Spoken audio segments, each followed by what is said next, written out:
Quem são os políticos que mandam mais no Brasil hoje? Fazer um top 5.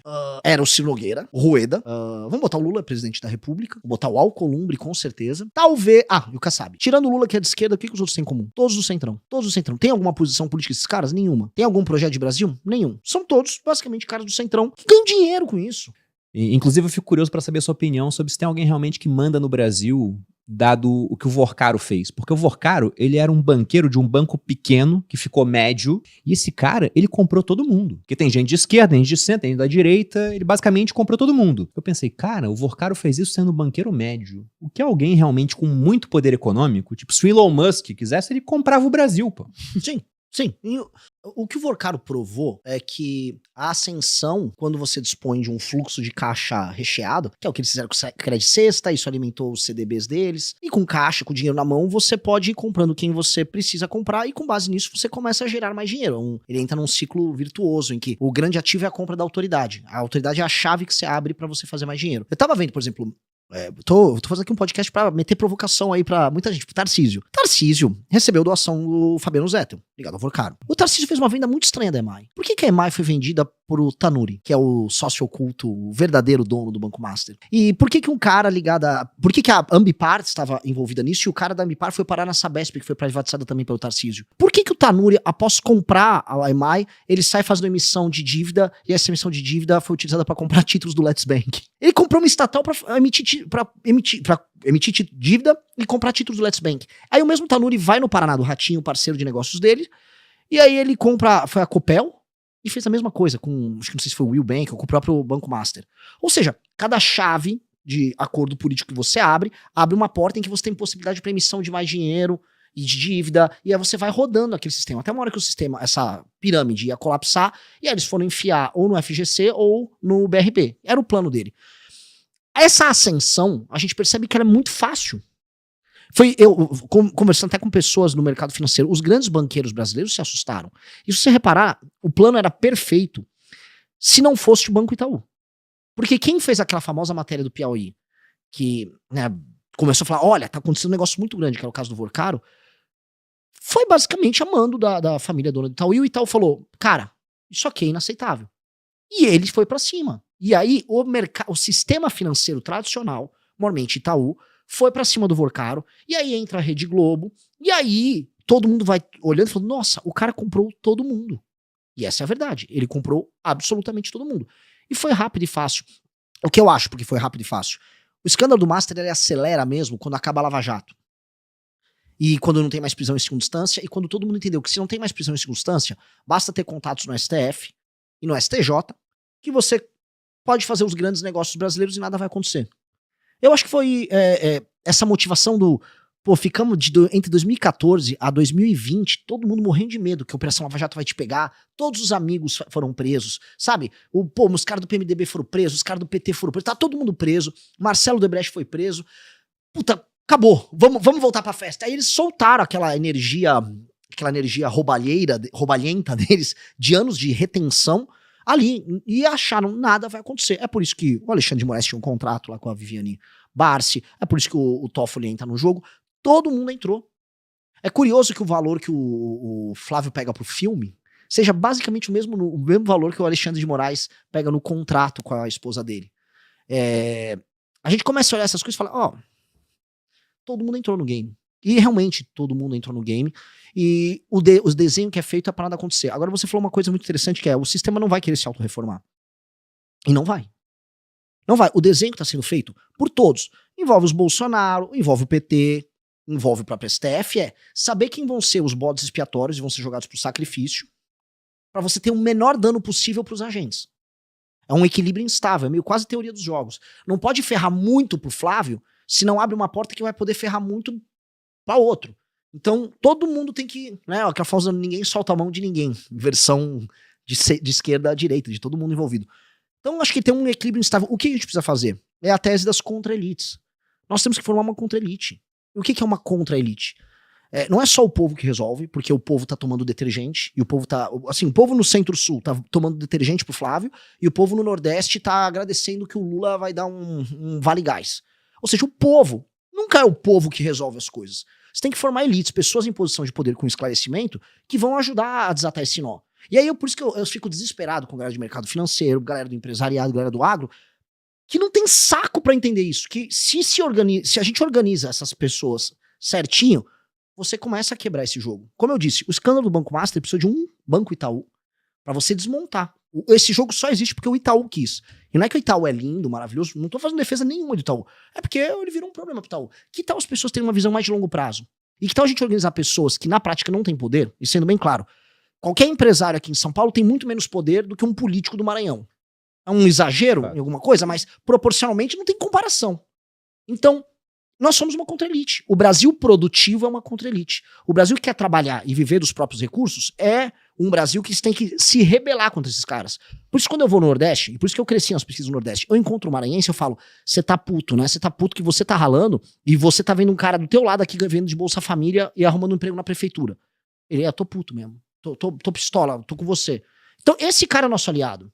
A gente tem que se aliar com todo mundo que quer trabalhar e produzir e a gente formar uma frente pra derrotar os vagabundos, porque os vagabundos não são muito inteligentes, eles só são ousados.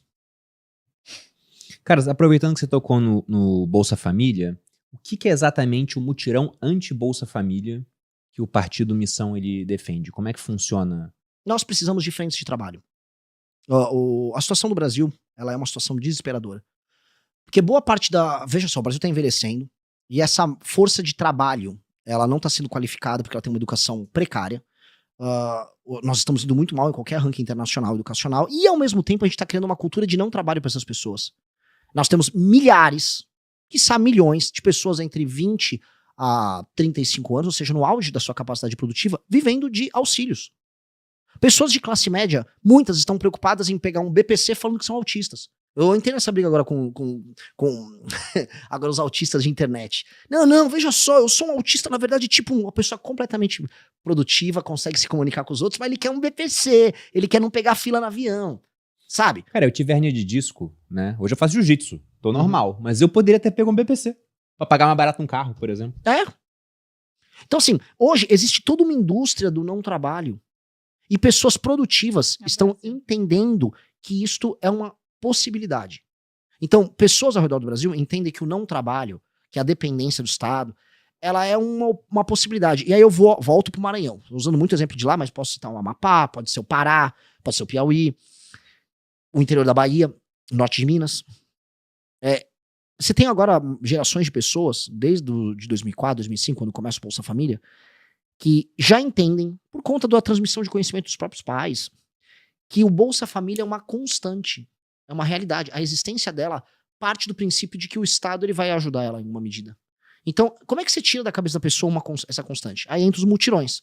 Pois bem, essa pessoa, homem, especialmente homem, uma mulher também, em idade de trabalho, todos os municípios que você tem uma taxa bem grande, vou botar mais de 30% das residências com as pessoas vivendo de recursos como Bolsa Família, você vai levar à frente de trabalho, até porque a infraestrutura é horrível lá. Igual o Roosevelt fez na crise de 29. Eu não estou inventando a roda, não é uma proposta, é uma frente de trabalho, muito simples. Olha, o governo federal e a prefeitura vão fazer uma frente de trabalho agora para recapear todas as vias de acesso da cidade. Cidades pequenas ao redor do Brasil não têm via de acesso decente.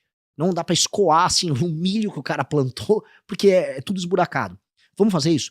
Vamos levar cabeamento elétrico? Vamos levar a internet? Vamos pegar tudo que tem de infraestrutura e vamos contratar as pessoas que estão ali no Bolsa Família. Pagam um valor a mais por dia. Mas não quer? Não quer? Tá tudo bem, você também não vai ter o Bolsa Família. Aí te vira, se vira. Agora, temos que começar a dar essa alternativa. E por quê? Porque do ponto de vista econômico, e essa é a coisa mais assustadora sobre o Brasil, boa parte dos municípios, eles não têm economia. Eles são desertos econômicos. Se o fundo de participação dos municípios parar de mandar dinheiro para esses prefeitos dessas cidades, acaba a cidade. Isso gera um problema, porque se acaba a cidade, o que você vai ter? Êxodo rural, essas pessoas vão para as periferias das cidades, favelização, aumento do crime, tem várias externalidades. Agora, dito isso, nós precisamos, portanto, criar atividade econômica formal, arrecadação real, para fazer todos esses municípios funcionarem. E hoje não há da parte de nenhum líder político nesses municípios pequenos ao redor do Brasil a vontade de fazer isso. Porque o governo já dá o dinheiro sem eles pedirem. Você é um município? Toma o dinheiro aí. E o cidadão não cobra. Então tem um ciclo perverso que precisa ser quebrado. E esse ciclo perverso, ele se reflete politicamente. Eu tô amarrando essas coisas, porque se a gente não amarrar, a gente não entende a razão da gente não conseguir. Vou dar um exemplo. Passar as reformas, vamos botar, as reformas pró-mercado que a gente precisa passar. A gente não consegue, porque no fim do dia vai ser eleito um político que não entende isso como algo bom pro Brasil, em nenhuma medida, que ele, pra ser convencido a votar, ele vai cobrar um dinheiro do governo, vai exigir mais emendas pra manter aquele ciclo. Então você nunca consegue fazer nada. Nunca consegue, porque você tem um grupo de pessoas cujo interesse é manter uma máquina política numa região. Isso é de longe, assim, isso é tão maior. O Lula é uma Madre Teresa de Calcutá perto desses caras. Porque a esquerda ela é uma constante nas democracias, ela existe, a gente tem que derrotar ela. Esses caras não. Se eu for pra Argentina, não é igual. A intensidade desse negócio que a gente chama de centrão não é igual. Até em outros países da América Latina. Aqui é especialmente grave. Eles são especialmente poderosos. Eles mandam muito. Quem são os políticos que mandam mais no Brasil hoje? Fazer um top 5. Era o Ciro Nogueira, o Rueda. Vamos botar o Lula presidente da República. Vou botar o Alcolumbre, com certeza. Talvez... e o Kassab. Tirando o Lula, que é de esquerda, o que os outros têm em comum?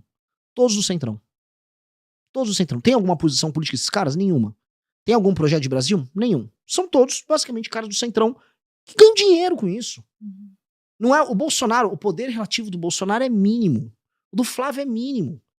Eles sempre foram pequenininhos nesse jogo. E isso explica, inclusive, por que eles governaram, eles deram o governo pro centrão. Então, a gente precisa mudar isso. Não tem ninguém bom, não tem ninguém com QI maior de 110 ali no meio.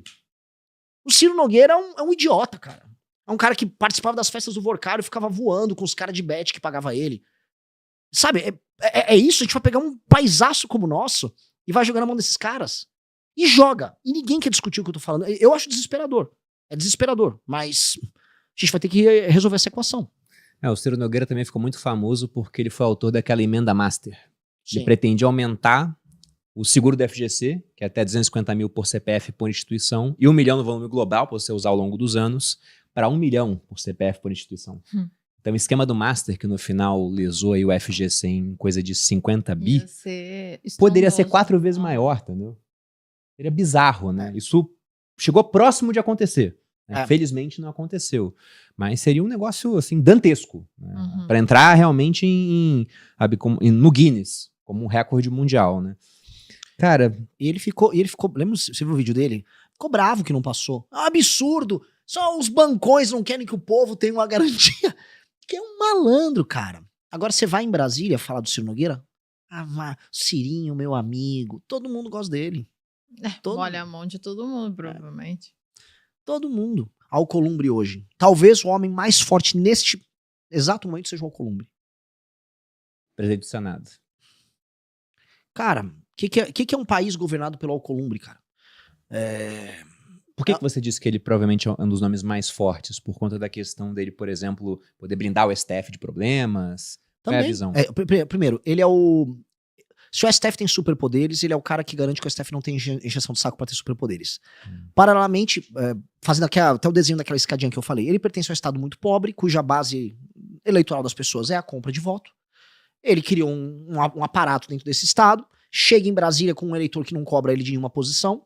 Aí ali dentro ele começa a construir um sistema de relações sociais em que ele se valida com os demais players, fazendo bons acordos e cumprindo os acordos. Esses acordos são republicanos? A maior parte das vezes não. Mas ele cumpre. E aí ele ganha o que eles chamam ali dentro de palavra. Ele é cumpridor. Com base nisso, ele também começa a fazer arranjos. E vamos lembrar, o Alcolumbre foi apoiado pelo Bolsonaro para a presidência do Senado em 2019. Ali, com o poder acumulado, ele começa a criar, vamos dizer, arranjos com o próprio STF e com o próprio Executivo, que deixam ele super poderoso. Ele também começa a fazer negócios. E ele começa a garantir que os negócios sejam cumpridos. Como ele tem fama de cumpridor, poder acumulado, eleitor que não cobra ele, portanto, chance de perder uma eleição impossível, ele pode entrar em todos os esquemas. Vamos ser sinceros. Ele estava indicando, me corrijam aqui, ele sim, o Otto Lobo para CVM. Ele era junto com o Vorcário, um dos caras que estava indicando o presidente da Comissão de Valores Imobiliários. Não é à toa que a Previdência do Amapá comprou títulos do Banco Master também. Então, ele é um cara que ele blinda, se protege, não tem um eleitor, uma imprensa na região dele que cobre ele, vira uma espécie de fiador das relações entre todo mundo ali, e, portanto, isso garante que ele tenha um poder desproporcionalmente mais alto do que qualquer um. Então, se ele fica bravo com o Lula, ele vai lá e derruba ali a indicação do Messias, puxa a briga pra ele, faz um acordo com o STF. Isso é muito poder. Muito, muito poder. E isso, cara, tem alguém que tá sofrendo com isso, que é basicamente o país como um todo. É um cara que não tem agenda de Brasil nenhuma, é um cara que não tem preocupação com nada, ele só precisa manter o jogo rolando. Mas você não pode entrar em default, entendeu? Você não pode quebrar. De resto, vai levando, vai que vai.